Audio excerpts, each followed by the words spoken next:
اللہ تعالیٰ فی شان حبیبہ ان اللہ وملائکتہ یصلون علی النبی یا ایھا الذین آمنوا صلوا علیہ وسلموا تسلیما اللهم صل على سيدنا ومولانا محمد اللهم صل علی سیدنا وشفیعنا وحبیبنا ومولانا محمد معدن الجود والکرم وعلى آلہ وبارک وسلم صلاۃ و سلام علیک یا رسول اللہ صلی اللہ تعالی علیہ وسلم لا الہ الا اللہ محمد رسول اللہ صلی اللہ تعالی علیہ وسلم الحمد للہ رب العالمین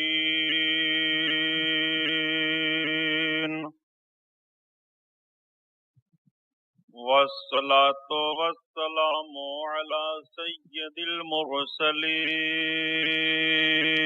المرسلین وعلى آلہ الطاہرین وصحابہ المطہرین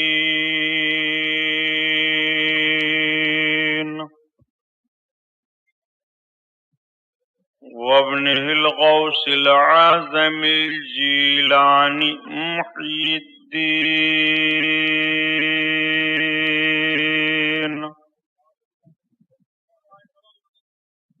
وأهل بيته أجمعين أما بعد أعوذ بالله من الشيطان الرجيم بسم الله الرحمن الرحيم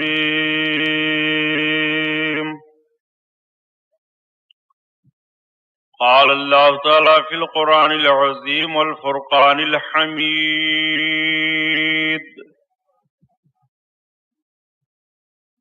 ولا تقولوا لمن يقتل في سبيل الله أموات بل أحياء ولكن لا تشعرون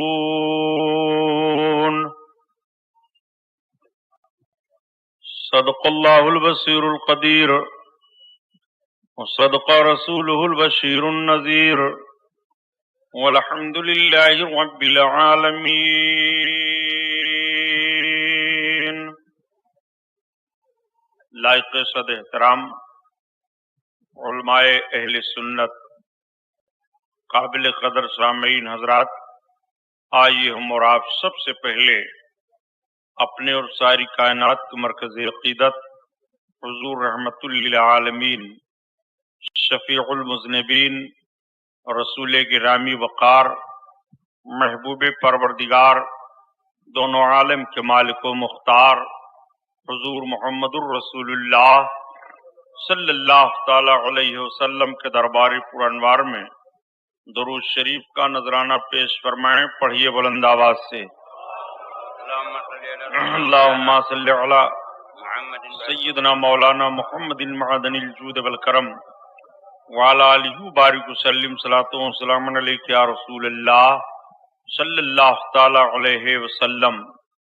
حصول نجات کے لیے اور درود شریف پڑھ لیجیے۔ اللہم صلی علی سیدنا مولانا محمد معدن الجود والکرم وعلی آلہ وبارک وسلم صلاۃ و سلام علیک یا رسول اللہ صلی اللہ تعالی علیہ وسلم۔ حضرات گرامی، آج یہ 11واں جلسہ ہے حضور سرکار سلطان الشہداء رضی اللہ تعالیٰ عنہ کے نام کا، جس میں ہم اور آپ شرکت کی سعادت حاصل کیے ہوئے ہیں۔ تمام ارکان مبارکباد کے لائق ہیں کہ اس دور پرفتن میں سلطان الشہداء حضرت امام حسین رضی اللہ تعالیٰ عنہ کے ذکر جمیل کی محفل کا انعقاد کر کے اپنی غلامی کا ثبوت پیش فرمایا، اور اب تعالیٰ ہم سب کی حاضریوں کو قبول فرمائے۔ اس محفل نور کو ہمارے اور آپ کے لیے ذریعہ نجات بنائے۔ میں نے کل کربلا کا وہ مختصر سا خونی منظر آپ کے سامنے پیش کیا تھا، آج اسی کا مابقیہ حصہ آپ کے سامنے پیش کرنے کی کوشش کروں گا، لیکن حسب معمول نعت پاک رسول صلی اللہ تعالی علیہ وسلم کے کچھ اشعار سماعت فرما لیجئے۔ اعلی حضرت عظیم البرکت آیت من آیات اللہ، معجزۃ من معجزات رسول اللہ، امام احمد رضا خان علیہ الرحمت و رضوان کی مقدس نعت پاک آقا کریم صلی اللہ تعالی علیہ وسلم کی بارگاہ میں عرض گزار ہوتے ہیں، یا رسول اللہ صلی اللہ تعالی علیہ وسلم، وہ کمال حسن حضور ہے، وہ کمال حسن حضور ہے کہ گمان نقص جہاں نہیں، یہی پھول خار سے دور ہے، یہی شمع ہے کہ دھواں نہیں، باخدا خدا کا یہی ہے در، نہیں اور کوئی مفرما کر، باخدا خدا کا یہی ہے در، نہیں اور کوئی مفرما کر، جو وہاں سے ہو یہی آ کے ہو، جو یہاں نہیں تو وہاں نہیں، وہ کمال حسن حضور ہے کہ گمان نقص جہاں نہیں، کروں مدح اہل دول رضا،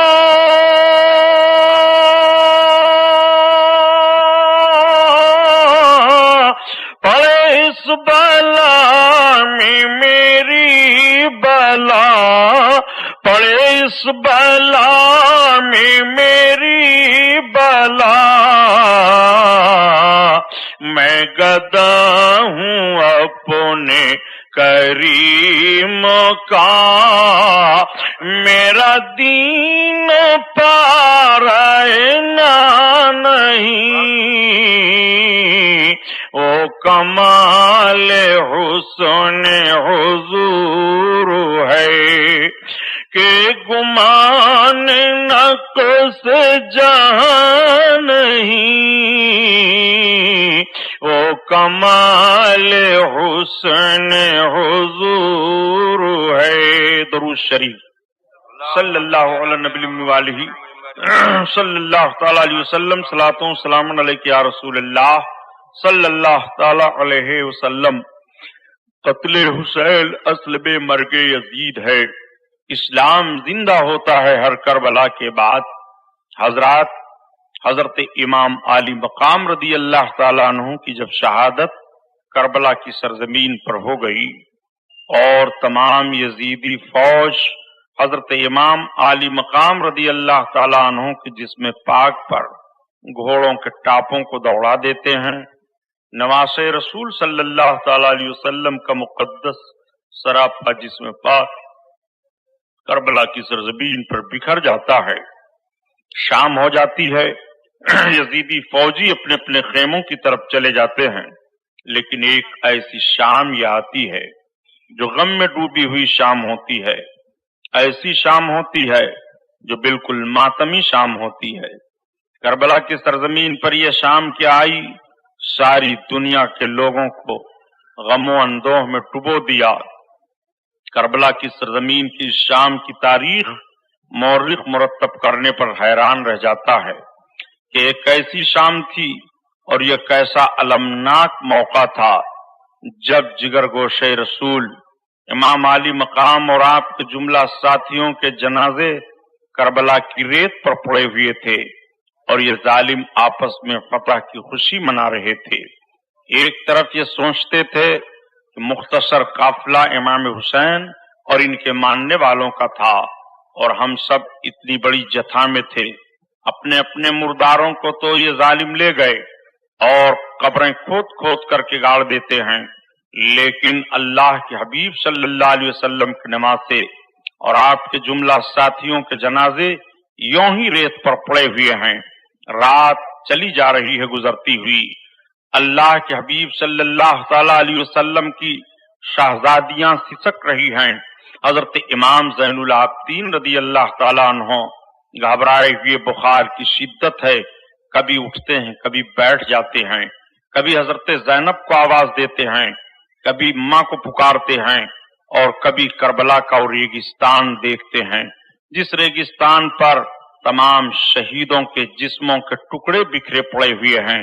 حضرت امام زین العابدین کی آنکھیں بھیگی ہوئی ہیں، آنسو تو ہیں نہیں، خشک ہو چکے ہیں، چہرہ مرجھایا ہوا ہے، ایک آہ کرب لیتے ہیں اور ایک ایسی آواز آپ کی بلند ہوتی ہے کہ زمین کانپنے لگتی ہے، آسمان ہلنے لگتا ہے، سفیدہ شہر نمودار ہونے والا ہے۔ حضرت امام زین العابدین کے شہزادے نے تیمم کیا، نماز ادا کی، حضرت زینب کو آواز دی، حضرت زینب نے اور دوسرے لوگوں کو آواز دیتی ہیں، بے ہوشی کا عالم ہے۔ پھر جیسے سارے لوگوں کی نگاہیں میدان کربلا کے اس ریت پر پڑتی ہیں، آنکھیں بھیگ جاتی ہیں، آہو فغاں بلند ہونے لگتا ہے۔ یزیدی فوج کے کچھ جوان آئے اور ان سید زادیوں کو گرفتار کیا۔ حضرت امام زین العابدین کے ہاتھ میں زنجیر ڈال دی گئی، اونٹوں پر کس کر کے ان سب کو کربلا کی سرزمین سے اب کوفہ کی طرف لے جانے کی تیاری کی جانے لگی۔ یہ مقدس اور مختصر قافلہ جب میدان کوفہ کی کربلا سے کوفہ کی طرف رواں دماں ہوتا ہے اور ان کی نگاہوں کے سامنے شہیدوں کے جسموں کے کٹے ہوئے ٹکڑے پڑتے ہیں تو ان کا کلیجہ منہ کو آ جاتا ہے، آہیں بلند ہو جاتی ہیں، چیخ نکل پڑتی ہے، آنکھوں کے تلے اندھیرا چھا جاتا ہے۔ حضرت امام حسین کا غم لے کر کے اور آپ کے ساتھیوں کا غم لے کر کے یہ سب آگے بڑھتے چلے جا رہے ہیں، قافلہ رواں دواں چلا جا رہا ہے، کوفہ کی سرزمین کی طرف جاتا ہے۔ چند منزل چلنے کے بعد کوفہ کی آبادی آ جاتی ہے۔ کوفہ والوں کو جیسے پتا چلتا ہے کہ امام حسین اور ان کے ساتھیوں کا لٹا پٹا قافلہ آ رہا ہے، سارے کوفی اپنے مکانوں سے باہر نکل آتے ہیں، عورتیں نکل آتی ہیں، مرد نکل آتے ہیں، سب نکل کر کے آہوزاری کرنے لگتے ہیں اور رونے چلانے لگتے ہیں۔ حضرت امام علی مقام رضی اللہ تعالیٰ عنہ کے مقدس سر کو لے کر کے آگے بڑھا جا رہا ہے۔ ایک صاحب قرآن کی تلاوت کر رہے تھے کہ بے شک اصحاب کہف کا واقعہ اور پہاڑ والوں کا واقعہ بڑا تعجب خیز ہے کہ تب تک سر امام سے آواز آتی ہے، یا تالی القرآن عجبو قصتی من اصحاب الکہف قتلی و حملی۔ اے قرآن پڑھنے والے، اصحاب کہف سے میرا قصہ زیادہ تعجب میں ہے، جو مجھ کو قتل کیا گیا اور مجھ کو لے کر کے گھمایا جا رہا ہے۔ امام علی مقام کے سر اقدس سے یہ آواز آ رہی ہے، سن کر کے لوگ گھبرا جاتے ہیں۔ میں عرض کرتا ہوں یہی تو امام حسین کی جیت ہے اور یہی تو یزید کی شکست ہے۔ قتل حسین اصل میں مرگ یزید ہے، اسلام زندہ ہوتا ہے ہر کربلا کے بعد۔ امام علی مقام رضی اللہ تعالیٰ عنہ کی کرامت دیکھنے والوں اور امام حسین کی زندگی کو سمجھنے والوں سمجھو، امام عالی مقام نے تالی قرآن کو مخاطب کیا تھا اور مخاطب کر کے بتایا تھا یہ قرآن پڑھنے والے میرا قتل کیا جانا اور قتل کر کے مجھے لے کر کے کوفہ کی گلیوں میں گھمایا جانا یہ زیادہ تعجب کا معاملہ ہے۔ امام عالی مقام رضی اللہ تعالیٰ عنہ کے سر اقدس کو لے جا کر کے کوفہ کے دارالعمارت میں ابن زیاد کے پاس رکھا جاتا ہے۔ تمام کوفی قیدیوں کے پاس جمع ہو جاتے ہیں، رونا دھونا شروع کرتے ہیں۔ حضرت زینب رضی اللہ تعالیٰ عنہ نے للکارا، کوفیوں تمہیں رونے سے کوئی فائدہ نہیں ہوگا، کوفہ کے نابکارو تمہیں لوگوں نے ہمارے گھروں کو اجاڑا ہے، تمہیں لوگوں نے نماز رسول پر تلوار چلائی ہے، تمہیں لوگوں نے مہمان بنا کر کے بلایا تھا اور تم اس طرح سے غدار اور بے وفا نکلے ہو، تم نے اپنے ہاتھوں کو امام حسین کے خون سے رنگین کر لیا ہے، قیامت کے میدان میں تمہارے لیے سرخروئی نہیں ہوگی۔ نادانو، تم بک کر کے یزیدی فوج کے ہاتھ پر اپنی دنیا بنا کر کے اپنے دین کو خراب کر ڈالے ہو، تمہیں اطمینان و سکون نہیں ملے گا۔ نادانو، اب رونے سے کیا فائدہ ہے؟ رو دو کر کے اگر تم چاہتے ہو کہ ہمیں خوش کر لو تو یہ ناممکن ہے۔ اب کہاں فاطمہ کی بیٹی زینب کو خوشی تم دلا سکتے ہو، جبکہ فاطمہ کی بیٹی زینب کے سامنے زینب کے بھائی امام حسین کی گردن کاٹی گئی ہے، امام حسین کے جسم پر گھوڑے دوڑائے گئے ہیں۔ ایک کوفیو، تم نے سب سے پہلے غداری کی تھی، یہ امام کے بھائی حضرت مسلم بن عقیل اور ان کے دونوں شہزادوں کو شہید کیا تھا، یہ تمہاری غداری ہے کہ نہیں؟ یہ تمہاری بے وفائی ہے کہ نہیں؟ دنیا کے لالچی کتوں، اب رو کر کے کیا کرو گے؟ تمہیں قیامت تک رونا رہے گا، ہمارے قریب سے ہٹ جاؤ۔ حضرت زینب رضی اللہ تعالیٰ عنہ ایسا خطبہ دیتی ہیں کہ یہ سب کے سب شرمسار ہو جاتے ہیں اور شرم و ندامت سے اپنی نگاہوں کو جھکا لیتے ہیں، ادھر ادھر تتر بتر ہو جاتے ہیں، اپنے گھروں میں چلے جاتے ہیں۔ تاریخ بتا رہی ہے کہ کوفہ کا کوئی ایسا گھر نہیں تھا جو گھر شہادت امام حسین کے بعد ماتم کدا نہ بن گیا ہو، کوفہ کا کوئی ایسا گھر نہیں تھا جس گھر سے آہو فغاں کی آواز نہ آ رہی ہو، کوفہ کا کوئی ایسا گھر نہیں تھا کہ جس گھر میں حضرت امام حسین کے شہادت کا غم نہ منایا جا رہا ہو۔ یہی تو امام حسین کی جیت ہے۔ یزید نے سوچا تھا امام حسین کے نہ رہنے کے بعد ہمیں اطمینان و سکون مل جائے گا، لیکن اطمینان و سکون ملنا کہاں ہے؟ حضرت امام حسین کے خون نے سب کو رلا دیا ہے۔ کوفیو، تم قیامت تک امام حسین کے نام پر روتے رہو گے، امام حسین کے نام پر آنسو بہاتے رہو گے، مگر اب تمہیں کوئی فائدہ نہیں پہنچے گا، تمہیں اب رونا ہی رونا ہے، تمہاری قسمت میں مقدر کر دیا گیا رونا۔ حضرت زینب کا یہ خطبہ تھا کہ کوفہ والوں کے دل دہل جاتے ہیں۔ امام عالی مقام رضی اللہ تعالیٰ عنہ کا سر اقدس کوفہ کے دارالعمارت میں ابن زیاد کے سامنے رکھا جاتا ہے، اور جیسے ابن زیاد کے سامنے رکھا گیا، ابن زیاد سر امام کو دیکھنے کے بعد کہتا ہے آج تک میں نے اتنا حسین و جمیل چہرہ نہیں دیکھا تھا، اتنے اچھے دانت نہیں دیکھے تھے۔ اس کے ہاتھ میں ایک چھڑی تھی، اس ظالم نے امام کے مقدس چہرے پر جیسے چھڑی کو منہ کے پاس لگایا، تب تک ایک صحابی حضرت زید ابن ارقم موجود تھے۔ حضرت زید ابن ارقم نے ڈانٹا، کہا تو اپنی چھڑی کو ہٹا لے، خدا کی قسم میں نے اپنی آنکھ سے دیکھا ہے رسول اللہ کو چہرے حسین کو چومتے ہوئے، جہاں تو چھڑی رکھے ہوئے ہے نبی کونین نے اس جگہ کو بوسا لیا ہے، تو وہاں سے چھڑی ہٹا لے، گستاخی کرتا ہے۔ تب تک اس نے حضرت زید ابن ارقم کو ڈانٹا کہ اگر تم بڈھے نہ ہو گئے ہوتے تو ابھی میں تمہیں قتل کرا دیتا۔ حضرت زید بن ارقم روتے ہوئے اٹھ پڑتے ہیں اور کہتے ہیں اے کوفہ والو، اب تمہیں غلامی مقدر ہو چکی ہے، تم نماز رسول کی غلامی چھوڑ کر کے مرجانہ کے بیٹے کی غلامی میں آ گئے ہو، اب تمہارے لیے بدنصیبی مقدر ہو گئی ہے، تمہیں اطمینان نہیں ملے گا، اب تمہیں سکون نہیں ملے گا۔ حضرت زید بن ارقم بوڑھے صحابی ہیں، یہ کہتے ہوئے روتے ہوئے وہاں سے اٹھ کر کے چلے جاتے ہیں۔ یہی تو امام حسین کی جیت ہے اور یہی تو یزید کی ہار ہے۔ امام حسین کے قتل پر آنسو کون نہیں بہا رہا ہے؟ بچے بہا رہے ہیں، عورتیں بہا رہی ہیں، جوان رو رہے ہیں، بوڑھے رو رہے ہیں، اپنے رو رہے ہیں، بیگانے رو رہے ہیں۔